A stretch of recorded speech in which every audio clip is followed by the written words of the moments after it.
Šikula Granlund proti Furchovi.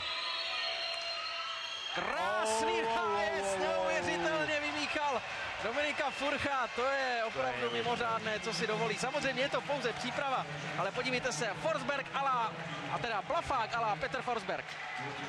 Ale je to neuvěřitelné, co z toho holí dokáže a jsem rád, že jsme to mohli vidět. A pojďte se, tady jediná možnost je, jak to dělal třeba Jirka Králík tou hokejkou proti puku, protože už byl hrozně blízko Granlund.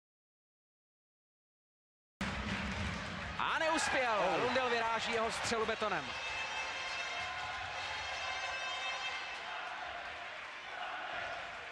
Říká se, že praváci mají vždycky výhodu, ale tentokrát to pravda nebyla.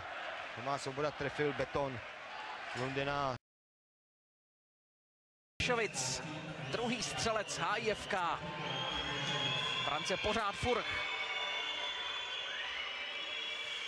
A Hiršovic taky předvedl parádu, otočka o 360 stupňů, ale neplatí, protože podle mění rozhodčí se Hiršovic vrátil s pukem. Tahle otočka je povolená o 360 stupňů.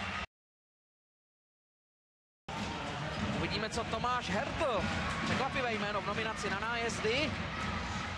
Hertl se pokusil napodobit Granlunda, ale Lundell na poslední chvíli zachránil. Byl krátký, uvidíme to ještě jednou, ale jako finta to je obrovská, ale ta hokejka s tou jednou rukou tam musí být delší, jak to udělal Granlund. Ale hezký. Je to takový, jsou to takové zajímavé a interesantní nájezdy, bych řekl.